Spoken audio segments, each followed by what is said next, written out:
inama kandi wumva icyo wigishijwe kugira ngo mu maherezo yawe uzabuze ubwenge. Iri somo ndarikunda cyane, iyo mfungura amavuna ndarisoma.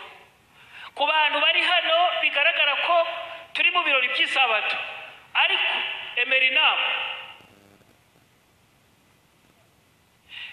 inama kugira ngo ku iherezo uzabuze ubwenge.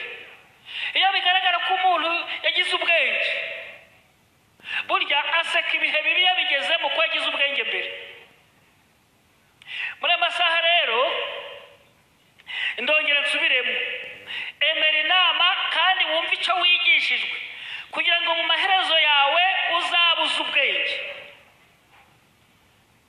Birababaza, hari ibintu nkunze guha agaciro buriya kugira ngo baririmbyi baturuke Kigali bakodesheje za kwasiteri, imirimo bayikore nta deni bakurimo, imirimo bakoraga bakayisubika. Buriya njye abo baririmbyi turaziranye cyane, ni abakire, babwiye ko ari abakire. Abantu rero batagenda bakunze gusuzugurana cyane, ariko aba bantu ni abakire. Ugira ngo umuntu afata icyemezo cyo gufata indege akarenga ibihugu 5, akarenga 10, akagera muri 20, harya bakennye. Toreba rero imirimo yose bayihagaritse, imodoka bakazizana bakirirwa barasama imbere yawe. Ubu hari abantu bazi kujondora rero, bati murebe uri yuko ari kwasama, dore yuko yitambitse. Abenshi bakunze gutahana ibibi, abandi batahanye ibyiza. Mungu nisha tujyane rero, emera inama kandi uha agaciro ibyo wigishijwe kugira ngo ku iherezo uzabuze ubwenge. Mvuze ab'i Kigali, ariko reka mvuga n'iyi korari igiye gukora amavuna ibyumweru 2, kandi nababwiye ngo amavuna aravuna kubera ikisi. Ubu ngiye kubabaza ibiryo nk'aho mbaviriye mu murima, bibesha ngo ndaburaye cyangwa ndabwiriwe. Inama y'itorero izaterana, muri guseka ni uko bimeze. Aba bantu nabo biyemeje kuba batugaburira, bagatumaho abo bakure ngo nabo baze barye. Ibi byuma burya ni amafaranga. Ndaha inama ku bashitsi bazatugenderera, uzaha agaciro aya materaniro. Ndabwira n'abasangwa kandi muzayaha agaciro kaho mutazongera kuyabona. Nkunze kubwirira ijambo abantu turi hamwe mu mavuna, uzapfa mu kwa 4 ntabwo ari kunuka mu kwa 3. Oya, umuntu uzasinzira mu kwa 4 ntabwo yanukira abandi mu kwa 3. Ahubwo nawe yiteye parufe, nawe yashokoje, kandi nawe yisize, ari gusunikana nabo bicaranye, kandi atazarenza mu kwa 4.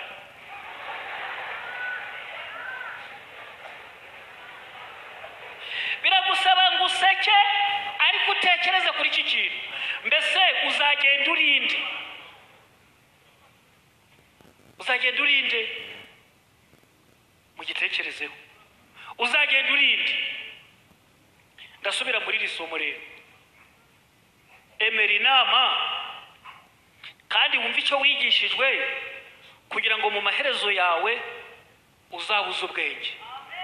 Burya muri iyi si dutuyemo, ikintu cyose kigira manda kitazarenza.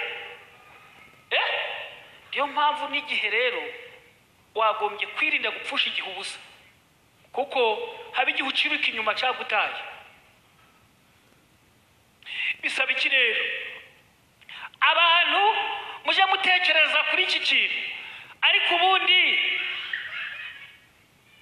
ibyo numvise byamariye iki? Ibyo nabonye turi biremwa bikomeye cyane. Ubundi iyo dusomye mu Itangiriro dusanga mu gice cyaho cya mbere hari amagambo nkunda ayahe. Nagira ngo nyakwibutse mufate Bibiliya, ariko impamvu mugomba gufata Bibiliya iyo dusomye muri Timoteyo mu gice cyaho cya 3 urwa 2 ku murongo 16 hari amagambo avuga ngo ibyanditswe byera byahumetswe n'Imana, kandi iyi Mana niyo itubeshejeho. Imana yaturemye mu buryo bukomeye. Ndasoma mu gice cya mbere cy'itangiriro, hari amagambo ahari. Mbere na mbere, cyangwa se mbere na mbere, Imana yaremye ijuru n'isi. Isi yari itagira ishusho, yariho ubusabusa, umwijima wari hejuru y'umuhengeri, maze umwuka w'Imana yagendaga hejuru y'amazi. Imana iravuga iti habeho umucyo, umucyo ubaho. Ku murongo wa 6 Imana iravuga iti habeho isanzure hagati y'amazi rigabanya amazi n'andi mazi, isanzure ribaho. Ku murongo wa 9 Imana iravuga iti amazi yo munsi y'ijuru ateranire hamwe, ahumutse haboneke, biba bityo nta mahane. Ku wa 4 Imana iravuga ngo habeho ibiva bibiri, icyo kuvira amanwa n'icyo gutegeka ijoro, ishyiraho n'inyenyeri. Ntabwo byateye amahane. Ku wa 5 Imana irema ibigenda mu kirere, ibigenda no mu mazi. Yego. Ku wa 6 burya mbere ya saa sita, uko amateka tubwira, nimusoma mu gitabo cyitwa Abakurambere n'Abahanuzi, mbere ya saa sita Imana yaremye inyamaswa zigendesha amaguru ane, ariko nyuma ya saa sita irema umuntu. Nashaka kugira ngo tugere hano ku muntu rero. Imana yavuga iti turema umuntu, ku murongo 26 igice cya mbere, agira ishusho yacu, asa natwe, batwara amafi yo mu nyanja n'iyo n'ibisiga byo mu kirere n'amatungo n'isi yose n'igikururuka hasi cyose. Imana irema umuntu ngo agire ishusho yayo, afite ishusho y'Imana niko yamuremye, umugabo n'umugore niko yabaremye. Amen se. Imaze kurema yaravugaga bikaba, ariko ku muntu turema umuntu agire ishusho yacu kandi asa natwe. Gusa amakuru ababaje nuko mu by'Imana yaremye ikitareba ni umuntu. Umuntu ntareba, ntabwo areba. Buriya mu bari hano turi muri mudu z'igitaramo, ntabwo muri kureba abarimo sonde mu kubitaro. Oya, ahubwo muri kureba ku ndirimbo zimeze neza. Mu bantu bari hano baguwe neza, ntabwo muri kureba bari kurira ababo bamaze kuva mu mubiri, bamaze kuva mu mwuka. Oya, ahubwo mwifitiye morali, ejo ubukwe muraba mwabukandagiyemo, nyamara ntabwo muri kureba abacitse amaguru kubera ibinyabiziga. Oya, rero Imana yemera gushyiraho umucyo, kandi iyo tujanye n'umucyo Imana irema, turongera tukabona ko Bibiliya nayo ubwayo ari umucyo umurikira umunyabyaha. Haleluya. Uwari mu mwijima akareba. Haleluya. Imana iravuga turema umuntu agira ishusho yacu, ase natwe. Muze kwitekerezaho cyane rero uburyo Imana yandemye. Twese twaremewe mu babyeyi bacu, niko nabisomye kare saa 5. Twabyawe n'abagore, siko bimeze. Ariko nkunze kwiyumvisha buriya kuki imitsi ijyanye mu matwi ituma numva itayobye ngije mu maso. Oya, ariko kuki imitsi ije mu maso ngo turebe itayobye ngije mu kanwa? Ntabwo muri kunsubiza. Nubwo umuntu yakwizamura ate, ariko uri ikibumbano cy'Imana. Niba bigaragara ko turi ibibumbano by'Imana, rero abantu bagomba gutekereza, ariko nabahonte ntunganiye Imana. Impamvu nuko Imana ibishaka. Mu byo yavuze ngo habeho inka, ubu kiburinga. Nta rubanza uraje kuregamo ngo Mana kuki waminduye inka. Ariko none ubu witwa Matiyasi. Haleluya. Ntabwo ndigera numva inka yitwa Matiyasi. Oya. Nta nka ya hano mu Ruhanga mu Kinigi ya telefonana n'iyi Butari Burera ngo tuzakora amavuna, ntayo. Kandi umwuka waremesheje inka niwo wakuremeshejwe nawe. Zamura agaciro Imana yaguhaye, nawe uzaha iby'Imana agaciro. Niyo mpamvu b'amavuna arahari. Umuyobozi aravuze ngo tuzatangamo impano, reka duhuhure n'iki kintu. Navuganye n'uyoboye korari ya hano yadutumiye mu mavuna, tuzatanga na za Bibiliya. Mwavuga menaza, tuzatanga na za Bibiliya. Kandi mbabwire, nje uretse ubuntu bw'Imana bumpamagara ngo nkore uyu murimo, mbabwire nzasakuza igice cy'ukwezi hano, ariko sindi kwiyama umwana nabyaye hano. Umugore wanje yasigaye hakurya iriya, data ntawe uri hano uretse ko duhuriye muri Yesu gusa. Waba umbesheye? Yesu ashimwe. Urukundo rwa Kristo yadukunze nirwo ruduhata, rugatuma twiyemeza kwitanga ngo tuze tukumenyeshe ko hari Imana yakuremye. Harega abo guteranya ibiryo bakabiteranya, abo guteranya ibitabo bakabiteranya. Buriya Bibiliya tuzatanga Bibiliya imwe igura 10,000. Utavuye mu murima ngo uraduhingiye, nta birayi wikoreye, ahubwo kuza kuko Yesu agukunda. Nta muntu wigeze uterera inkweto umuti akaguhema ngo shikira Bibiliya. Wavuga amena? Nta hene yahereza indi hene Bibiliya akamukamenya. Kereka ko twebwe Imana yaremye ku shusho yayo. Haleluya.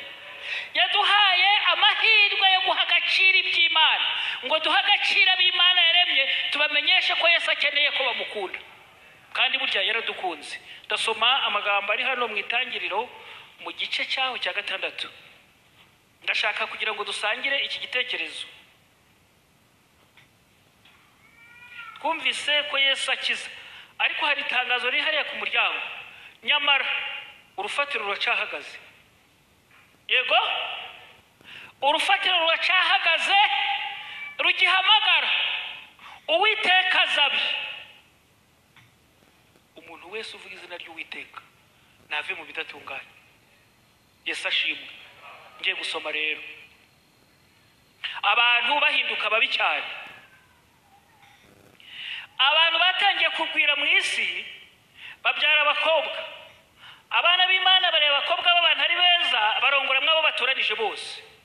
Uwiteka aravuga ati, umwuka wanje ntazahora ruhanya n'abandi iteka ryose, kuko ari abantu b'umubiri. Nuko rero iminsi yabo izaba imyaka 120. Muri iyo minsi abantu barebare banini bari mu isi. No mu gihe cyo hanyuma abana b'Imana bamaze kurongoramwe abakobwa b'abantu, babyarana nabo abana, aribo za ntwari za kera zari birangirire.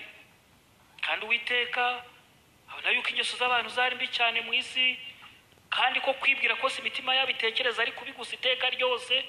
Uwiteka yishuza ko yaremye abantu mu isi, bimutera agahinda mu mutima. Uwiteka aravuga ati, nzarimbura abantu naremye, mbatsembe mu isi uhereye ku muntu n'inyamaswa n'amatungo n'ibikururuka, n'inyamaswa n'amatungo n'ibikururuka n'iyo n'ibisiga byo mu kirere, kuko nishuje yuko nabiremye. Ariko Nowa agirira umugisha ku Uwiteka. Uru ni rwo rubyaro rwa Nowa. Nowa yari umukiranutsi watunganaga rwose mu gihe cye. Nowa yagendanaga n'Imana, kandi yabyaye abahungu 3, Shemu na Hamu na Yafeti. Kandi isi yari yononekaye mu maso y'Imana, yuzuyemo urugomo. Imana ireba isi, ibona yuko yononekaye, kuko abafite umubiri bose bari bonye ingeso zabo mu isi. Imana ibwira Nowa iti, iherezo ry'abafite umubiri bose rije mu maso yanje, kuko isi yuzuyemo urugomo ku bwabo, dore nzabarimburana n'isi. Nuko rero wibarize inkuge mu giti cyitwa goferu, ugabanyemo ibyumba, uyihoma ubushishi imbere n'inyuma. Iri ni itegeko Imana yahaye Nowa, wari umukiranutsi mu gihe cye. Sinzi niba muri kundeba kuko ndi kubona abantu muri kure, ariko mukurikire. Yesu ashimwe. iyo turi gusoma ibyanditswe byera tuba turi kuganira n'Imana, niko bivuga. Nowa yabayeho mu gihe abantu bari bamaze kuba babi, isi yamaze kononekara, kandi impamvu yari biteye nuko yari maze kuzura mu rugomo. Ariko ndabaza ikibazo, n'ubu urugomo rurahari cyangwa ntiruhari? Uru rugomo rwabo mu gihe cya Nowa rwatumye Imana igira agahinda. Aka gahinda Imana yagize, yabwiye uwo bakorana witwa Nowa, kaho yakubwira muri uyu mugoroba bazi inkuki. Hari amagambo ndasoma muri iki gitabo cyitwa Ibyakozwe n'Intumwa, ni ku page ya 10. Hari amagambo nifuza gusoma nyahuza n'aya ngaya ndi kuvuga, cyangwa se ndi gusoma. Avuga ngo iki? Aravuga ngo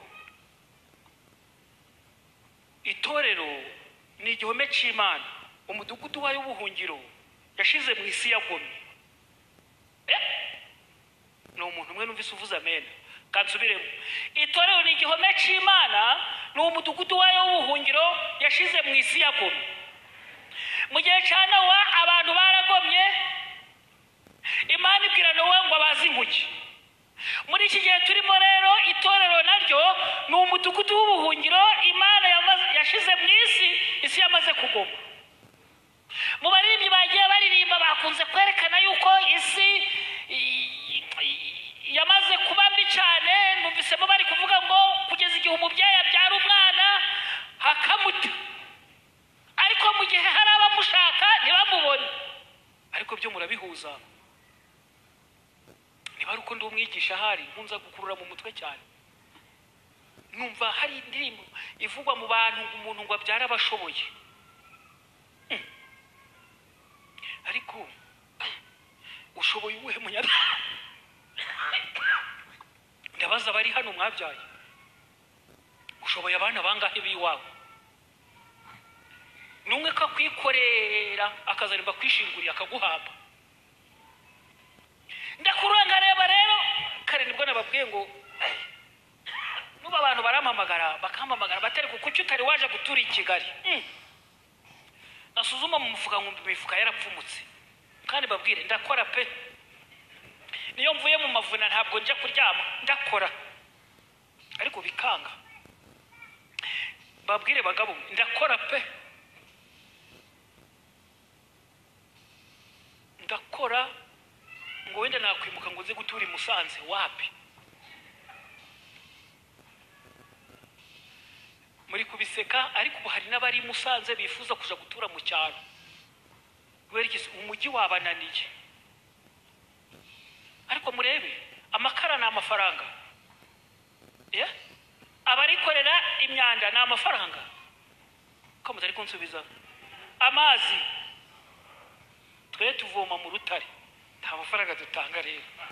Abantu bakunda ubuzima bworoshe, ndabikuraho nkabihuza. None ko amakara ari amafaranga, n'amazi akaba ari amafaranga, umwenda ni amafaranga,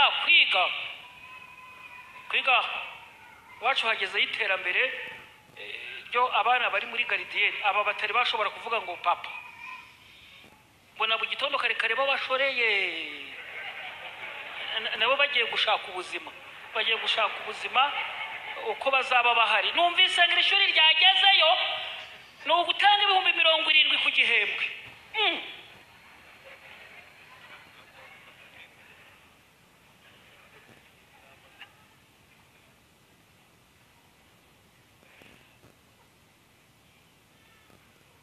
Gusengera kugira ngo iri shuri ribeho rya 70 ku gihembwe, ubihuza n'uri i Kigali umwana uri muri primaire yigira miliyoni.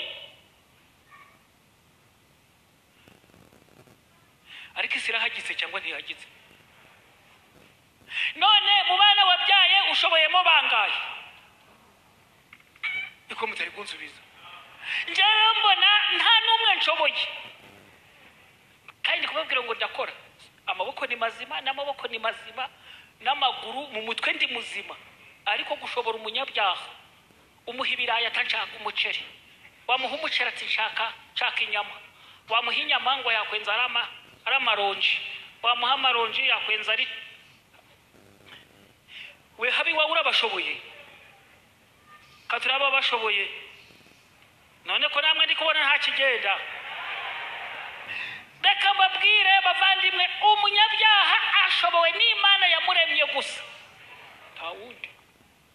nta wundi nibyo wishira ngo mbongo nje ngo narabaze maze kubimenya nk'umuntu w'umubwiriza rero nirinda kuvuga umubare w'abana mfite kuko muvuze ntago mwakongera kumva ibibwirizo abantu mwandirira ngo none ngo buriye ngo azabigenza gute kandi burya abanyabyaha bananirwa kwikorera ibyabo bibazo bakikorera iby'abandi ukabitemberana urakoze ma ukabitemberana ukabigeza i Kigali ukabijana n'Igisenyi ukabizamuka ibyawe byakunaniye ukikorera ibyanje nahisemo kwicecekera rero nahisemo kwicecekera bitewe n'ikisi isi iratuvunya isi iratuvuna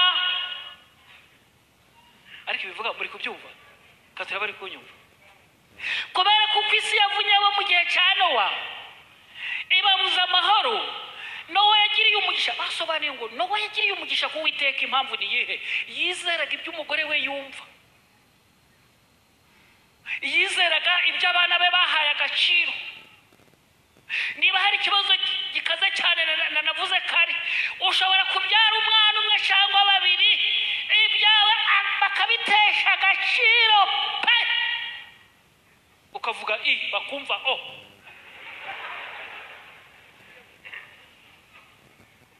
ushobora kuzana umugore ukamukwa ukamutangira inka ubu dufite n'iterambere ry'uko munabigisha bakaba basirimu yamara kumenya Icyongereza utazi kwandika ngo bonjour wavuga imitsi yumva ikaja mu maso akakureba sheri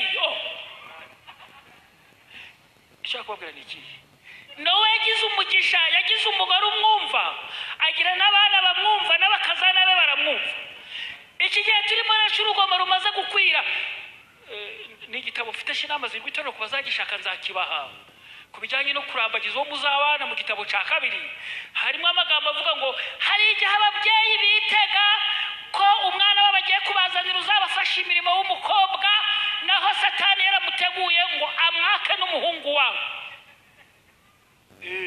niba yamuzanye yarayaho kabiri rero akasomera umuhungu wawe ngo nzongera utambitse ibirenge ugasubira kwa nyoko uzambona bari bazi yuko azaba kuburira imbuga bari bazi yuko azabahatira ibirayi bari bazi yuko azabunganira mu mirimo none abwiye umuhungu wabo ngo usubireyo gusa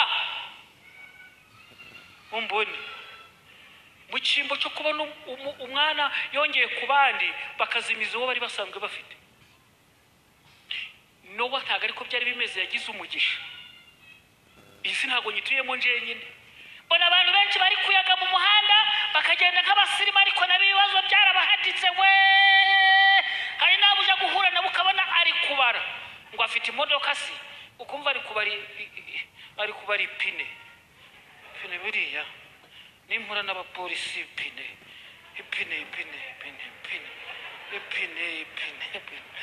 afite imodoka ariko afite n'ikibazo cy'ipine isi maze kuzura urugomo Imana ibwira Nowa ngo abantu bamaze kwiyonona ibintu bimaze kuba bibi bazi inkuge haleluya iri jwi rongera kugeraho muri uyu mugoroba subire muri aya magambo nasomye itorero ni igihome cy'Imana ni umudugudu wayo w'ubuhungiro yashize mu isi yagomye ubugambanyi bwari bwo bwose bukorewe itorero n'ubuhemuku wacunguje abantu amaraso y'umwana we w'ikinege kuva mu ntangiriro abantu b'indahemuka bari bagize itorero ku isi buri gihe Uwiteka yabaga yifitiye abarinzi bahaga ubuhamya buzira amakemwa abo mu gihe cyawo aba barinzi batanze ubutumwa bw'imbuzi kandi igihe bahamagarirwaga kurambika intwaro zabo abandi bakomezaga umurimo Imana yagiranye nabo isezerano rishingiye ku masezerano ihuza itorero ryo ku isi n'iryo mu ijuru yohereje abamarayika bayo kugira ngo bakorere itorero ryayo kandi kandi urupfu ntirwabashije gutsinda ubwoko bwayo. Kutse kwibaza kuri iki kibazo, abantu barapfatukanira cyane we, ariko icyaha kitari cyabaho tuzabyigana. Icyaha kitari cyagira ingaruka zacyo, Adamu atari yargitunda bigaragara ko umugore wamuzaniye. Urahari ko burya Adamu bari baguwe neza, nta kibazo kirimo. Turi kumvikana kandi baguwe neza, nta kibazo kirimo, amahoro arimo ari guhinda. Baramaga imyaka. Nasomye umugabo witwa Metusela, yaranye imyaka 969. Ayo magambo ari mu Itangiriro guhera mu gice cya 4 kuzamura n'icya 5. Imyaka 969, Adamu amara 930. Ngibaza ikibazo, ubu ko ari imyaka 70, yakabye ikaba 80, ibyiratwa byayo karabaguhemukiye, kwarabagusuzugura, kwarabatakumva, kwarabagucira igisho, wakongerera indi myaka 100 ngo ubukiriho iby'Imana waba ukibirimo. Nibazo wikoreye wewe ntago muri kunsubiza. Wakongera indi myaka 100 yo kurama mwabakecuru, iby'Imana mwaba mukibiha agaciro. Tabaza ikibazo nkibaza rero, burya mu bantu bakurikirana Imana yemeye ko urupfu rubaho, burya ngo ni imbabazi z'Imana zatumye urupfu rubaho. Iki mukimenye, ni imbabazi z'Imana zatumye urupfu rubaho. Burya no mu myaka yo gusaza, mbwira abasaza bari hano, gusaza ntago biba byiza. Nukuja kugurisha ibyo wari waraguze, nukwanduranya n'abana bari kugutesha ngo niba utabigurisha. Niba waragize ingorane umugore akabapfuye, rero nukuja gusaba. Kuja gusaba abana. Umugabo umwe yabyaye abana 8, abyara n'umukobwa umwe, yari afite abakazana 8. Bose nyina w'abana yari yarasinziriye. Umugabo ukaburabura, apfunda imitwe hose harabura. Yaje kumukazana yamara icyumweru, batumva ingeso za kira gisaza ntago nazishobora, akimukira ku wundi. Burya rero abagore barumvirwa kurenza uko abagabo bumvirwa. Niba arinjiye gusa sinamenya, reba iwawe iryo umugore yavuze, bashobora kurivuga ari kurira ukarishira mu bikorwa, bakakubwira ngo ndakwiyamye. Ibyo akwiyamye kandi tubikore. Abagore baragenda babuza abahungu babo ngo casko turagihaze. Umukobwa yo mpamvu mbwira bari hano bakunze no gushega ngo bashaka kubyara abahungu, ngo bashaka kubyara abakobwa. Umwana wese ni umwana, Yesu ashimwe, kandi nta utakwica, nta n'utagukiza. Umukobwa abonye ukuntu usari kuburabura, ari kwirirwa ategereje ngo bamuhe igikoma, nje mbona agakura amatari byiza. Nuko aragenda arabwira se, tumva pa, nubwo ndi iw'abandi, vayo ubi wanje turaguha ikikoni nzakwitaho. Niwe wamwitayeho. Umusaza bamushinguye nyuma, ariko umukobwa we yaramwitayeho. Abahungu 8 n'abakazana b'8, nta numwe wamuhamaze ko. Isi wayiririmba ngikuguye neza, yakugwa neza kuwa mbere, kuwa kabiri kakugwa nabi. Niyo mpamvu ijwi ry'Imana rihamagara. Ndashaka kugira ngo ngere ku musozo, kuko dushaka kumva izi ndirimbo. Yesu ashimwe. Ariko kurikire ikibazo cyarabajwe ngo none umuntu n'isi bapfana iki? Igisubizo ntacyo upfana nayo. Mu binyejana byinshi byo gutotezwa, amakimbirane n'umwijima, Imana yakomeje itorero ryayo. Nta kintu na kimwe cyarigwiriye Imana itarariteguye. Nta mbaraga n'umwe yahagurukiye kurwanya umurimo wayo Imana itabanje kuyibona.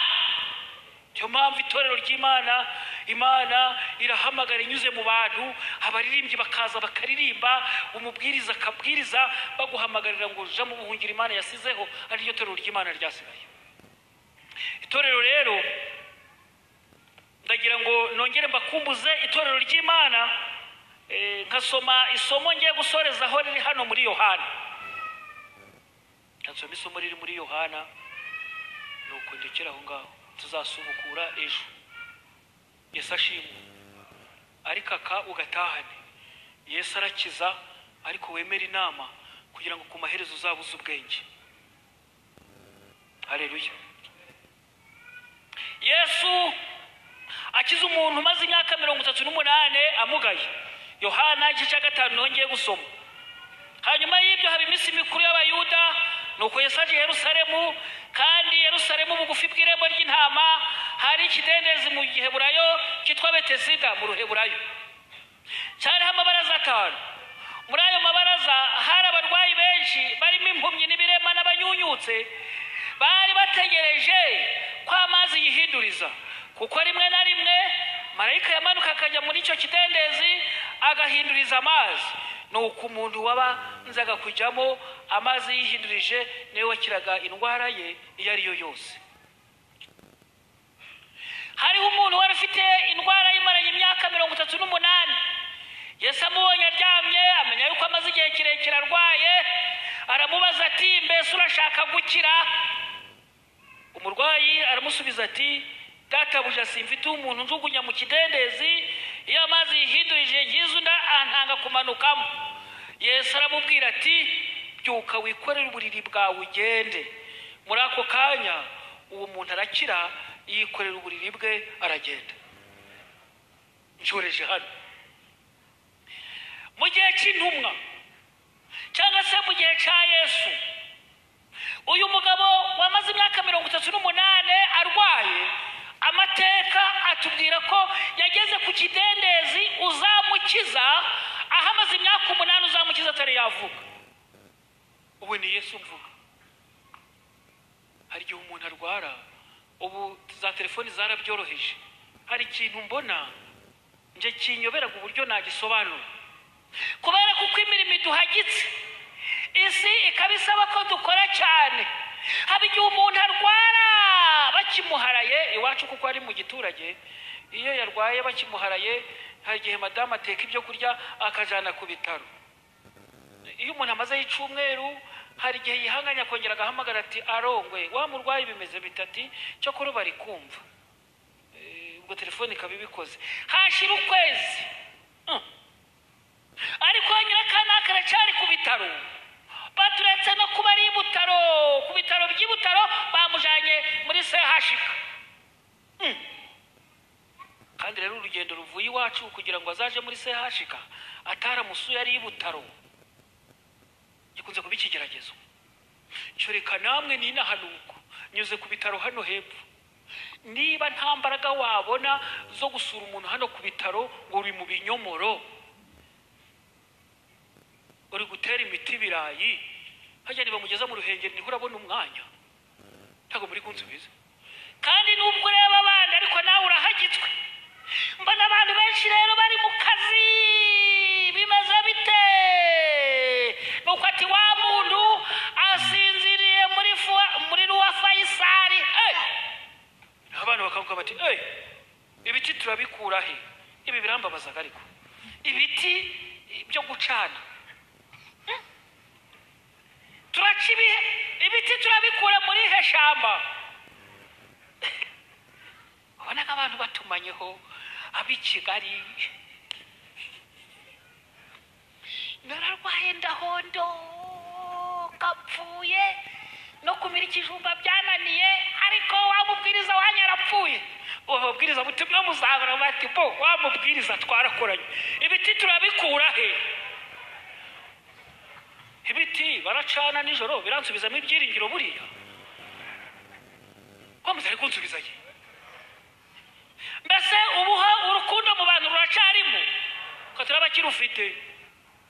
Abantu bakunze gutabara uwo byarangiye. Peruse gushinguza iwacu umuntu nawe yari yarabyaye maze baramuteragira na bakazana be, kugeza igihe yaboye iruhande rumwe, yarabuze uwo kumuhindura. Nuko mu gihe cyo gushingura tumanuye, bose bazana ibirago. Bari kureba bati, kaka yatugiraga inama, kaka yatugiraga inama. Kaka ntacyo twamuburanye. dufite abantu bibitseho amagambo yo kwikurayo uwageje aha gice cy'inyuma yageze muri serikeye kuko nta mahana aratera, ntaravuga ngo uriya arabeshe, ntarigera avuga ngo uriya we ntago yigeze angeraho, yageze ahacecekera maze abantu bakamubyiniraho uburimiro we batumva aje gupfa. Ndibuka ijambo rya nyuma mbwira hasize amezi 8 utamubona. Ijambo rya nyuma yambwiye yaravuze ngo muzikomeze. Birasaba abantu ngo basobanukirwe isi tugezemo yariyo. Isi maze kuzura mu rugomo, imaze kubamwe bitumvikana, Imana ibwira Nowa ngo bazinguke.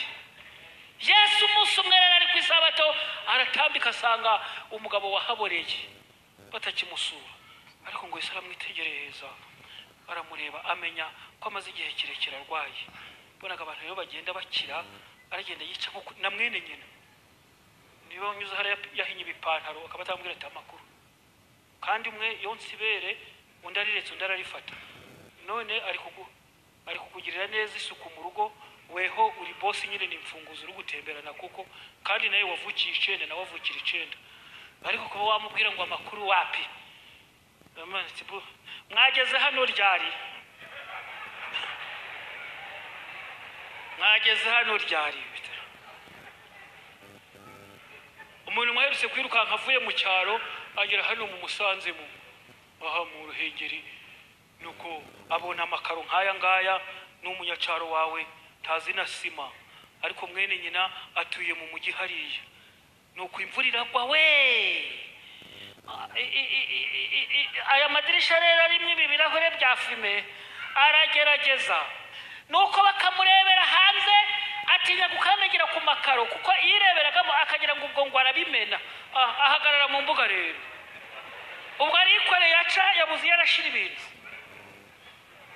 Nuko umukazi we agahamagara abana ati muze murebe umunyacaro. Imvura iramututika bari kureba ngo ngo ubusingo buriya ngo kiba yugamye. Kandi nongere mbabwire hari ibyuza abandi batazi. Abantu bashyira mu murongo umwe aho gukiza uzazimiza. Hari abakeneye kubagira inama, hari abakeneye kubunganira, hari abakeneye kubagaburira, hari abakeneye kubahumuriza. Haleluya. Rero bisoza mwene nyina je n'ivatiri asanga mushiki wahagaze aho mu mbuga, imvura yamushiriyeho. Arabaza ngo mu rugo nta bantu bariyo? Nuko uwo mukobwa aravuga ngo nakomanze kumenya nta bariyo. Ariko babonye imodoka ije bose bakingurira icarimwe bagiye kwakira papa wabo. Isero nawe yababajwe nuko mwene nyina bonkanye ibere bamufashe nk'umunyamahanga wa kure. Ndabaza ikibazo mu bari hano, udafitanye manda n'ibintu utunze bimaze kukugezayo, byaguhuje n'abantu cyangwa byagutandukanije n'abantu? Ndasoreza hano, emera inama. Yesu ashimwe. Bisoza umukobwa afashe icyemezo atumva uru rugo bemeye ko imvura inyagira ikabiciriyeho, bari kundeba sinaruraramo. Babwire ibyo yari yabazindukiye byikoreye yarongeye bisubiza yataha mu cyaro. Ndabaza ikibazo, urwego Imana ikugejejemo rwaguhuje n'abantu cyangwa wagutandukanije n'abantu? Cyakora nongere mbabwire mu gaciro Imana iha kurenza ibindi n'umuntu. Kubera iki si ibintu birashakwa? Ujya amateka yabaza ubwenge avuga ngo ibintu bishobora kuza biri kuvuza imirindi, abarabirya nabo bakaza bari kubyirukanga inyuma, ariko iyo bigiye kugenda bigenda bitagusezeye. Imana iduha amahoro. Yesu yitegereza wari umaze igihe kirekire arwaye, aramubwira ngo ikorere uburiri bwawe utahe. Yarabwikoreye kandi arataha. Uwari urwaye imyaka 38 aba muzima, ahimbaza Imana yo mu ijuru. Hari abashatse kumwitambika imbere ngo niko ngo ninde uguhaye uburenganzira ko kugira ngo wikorere uburiri bwawe ku isabato? Nawe arabareba baca amazi avati igihe mpondokeye hariya mwemwe ko nta n'uwambwiye ngo waramutse. Igihe Mariya hariya kuri rabaraza ko nta n'umwe wigeze mpumugati. Nuko arabareba ati bo uwagijije. Haleluya. Niwe wambwiye ngo ikorere uburiri bwawe utahe. ariko yagiye yabohowe. Reka Imana itubohore muri uyu mugoroba, kandi Yesu wagiriye neza ikirema yakugira neza nawe muri uyu mugoroba. Reka nkomeze kubifuriza umutima mwiza wo kuba hafi y'Imana. Yesu agiye kuza azasange twaragiye umugisha ku Mana. Haleluya. Azaduha ubugingo buhoraho. Niko gusenga kwanjye namwe ndabasabira, nanjye nisabira mu izina rya Yesu.